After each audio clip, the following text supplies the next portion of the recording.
Welcome back to Media 7. We're discussing the art of the interview with Sean Plunkett, Amanda Miller and Jim Tucker. We're going to have a look at some of the interviews we remember. Let's start with the 1976 interview of then Prime Minister Muldoon by young Simon Walker, an interview so enduring that it is excerpted by the Encyclopedia of New Zealand online. 28 ships, he claimed, had been counted off Singapore in 14 months. Prime Minister, one of the photographs you showed at that press conference was the Echo 1 submarine.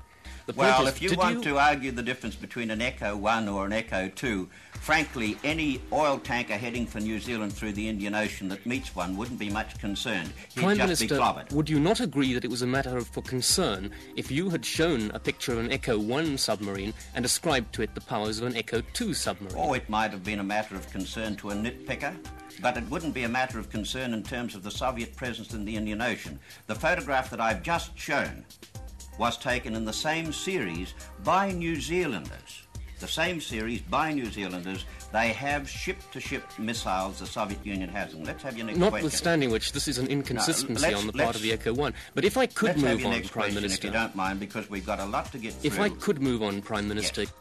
Have you had cause to, Mr. Connor, regret your behaviour? Can I just play you this? I should get the ship I heard that. Big boy. That stinks. It does stink. Full of shit. You said New Zealand, the team, was full of shit. Do you think those were things that need some apology to the New Zealand people in a country, Mr. Connor, where you're going to have to spend a bit of time? Paul, you're taking things out of context, and I respectfully reserve the right to disagree with you, and I have to run now, so I'd like to thank you very much for having me on your show. I would like to wish you luck in the future, and sure look forward to being down here with the New Zealand people and their upcoming fabulous event. Thank you very much for having me.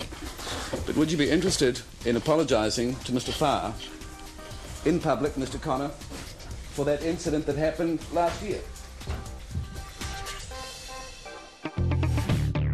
Jim, you were around when the Simon Walker versus Muldoon interview scandalised the nation. Why was it such a sensation? Because to look at it now, it's a very odd piece of work. I mean, we all remember some of us remember what a fearsome fellow old Muldoon was. And I look at Winston Peters today, and of course he learned all these tricks at Muldoon's knee. And Muldoon was probably one of the first to suss that the media isn't very popular with the public or the electorate, and you can insult them and have a go at them as much as you like, and everyone's going to love you for it. So I think that's what was going on. So it was the mere fact that the young fellow took on the Prime Minister rather than the actual content of the interview, wasn't it? Well, most people didn't. You know, these were the days when Tom Scott was booted out of the press conference and everyone sat there and accepted it.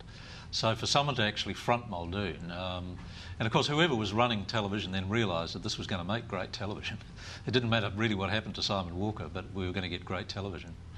Amanda, you work in TV current affairs. Do you think that first home show changed things? Looking back at it again, I suddenly looked. The bag was sitting there, no microphone cord. I reckon it was a setup. A complete setup. Yeah. It's the bit we didn't see that was significant. There was another camera person outside who actually got him going right down out of the building. Exactly. Yeah. Now it was a setup. And I thought about that before when we were talking about this program today, and I thought back to that time, and I thought, perfect. This was the first show, Holmes. The home show, and in many ways it was a watershed, because what we've had since then has been an incredible change in the use of television and television current affairs for entertainment rather than enlightenment. Yeah. And what a wonderful way to start it. It says it all, really. Absolutely. And it set the tone for nightly current affairs, that's what you had to do to get the ratings. And that was the whole shift in thrust of how we did our jobs. I suppose a more recent example that we have to hand is John Campbell's interview with Helen Clark, the Corngate interview, which the BSA actually took a fairly dim view of. Was that fair? The ambush? I mean, that was justified on the basis that... They didn't find it was an ambush. They took exception with balance, and that Nikki Hager was treated differently than... Absolute nonsense. I thought that the Prime Minister let herself down in that, quite frankly. She's the Prime Minister, for God's sake. Absolutely. She's got it coming, honey. It's got to come her way. Exactly. And those questions were legitimate. And if John Campbell thought that he was going to repeat some of those questions, well and good. I think, you know, if you put yourself in those situations where you have to be accountable, then you have to get the hard questions. Did you buy the idea that it was necessary to do that, to get around the spin, to get around the media training? I don't personally. I think you could have told the story, and if the story had enough merit, it would have demanded the response of the Prime Minister. And if you got the Prime Minister on to do a live interview, even if she'd had time to prep, if you had the information there, you still could have nailed the interview. I think that that interview could have had more substance and more resonance if it had been after the initial story. And people had had time to digest that information. Suddenly then you see what happened was the story was all about the conflict between John Campbell and Helen Clark. And it wasn't about actually a really interesting issue of public policy, and that was how much an outside company had been able to influence the media reaction of the government at the very highest levels to an issue that was of great concern. Let's talk about a story that wasn't controversial. We mentioned media training earlier. That's part of the PR arsenal that an informed observer can usually spot. Far less visible is the kind of offstage media management that surrounded interviews like this one. Incident. Did you feel fear? I mean, what was the feeling that went through you as you were doing this? And what I've been trained for. Do my job, look out for my mates, watch each other's back, and at the heat of the moment, I can't really say at this time. There was a lot of fire going on. You weren't worried about being hit? Oh, I think it's probably time to take the question somewhere else. Willie's obviously quite overwhelmed by the situation today, and perhaps we could talk a little bit more about some other things. Do you see yourself perhaps as the living legend, as others might do from this day forward?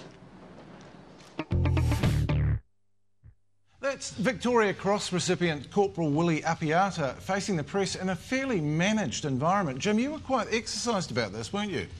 Well, I think it's one of the rare occasions we've seen how this is actually done, because the whole program at the beginning was how to micromanage an announcement like this. It wasn't even reenacted, apparently. It was shot live by a camera person hired by the Defence Department. And I guess what I objected to was that we didn't find out at that point what he'd actually done, what happened, because it was for reasons of national security. We were taken away from that, and that was nonsense. Don't you find it quite remarkable that the man who gets the VC is overwhelmed by 20 journalists? I mean, hello, what's scarier, being out there in a war zone, or these journalists who are very tame, I have to say? Well, and very politely. They would have been more forthcoming if Barry Saber had an AK-47. But he was told beforehand to be scared of the media, wasn't he? I mean, you actually saw two media trainers telling him, Willie, this is going to be terrible. You know, and at the same time, the journalists accepted that certain questions were off limits. Should they have just chucked one in to see what happened? Absolutely. I mean, what a lot of nonsense that in that situation where he has to look to his advisors about answering a question like that. Sean, would you have got up at the press conference and actually stepped forward? And come on. Absolutely. You know, what are we doing here? It's a fundamental question. If we're simply playing a role for you, so you know this can project to the audience something else. If you go to a press conference, you're there to ask questions, and there are no rules, which is why you have a media conference. What is absolutely humiliating for Apiata is that he didn't get to answer it. He was made to look a fool, which I don't think is fair. To look around at the nursemaid and say, can I answer that? That's not for a man of that stature. Anyway, after the break, we wrap up with some thoughts on the best and worst interviews and the present state of the art.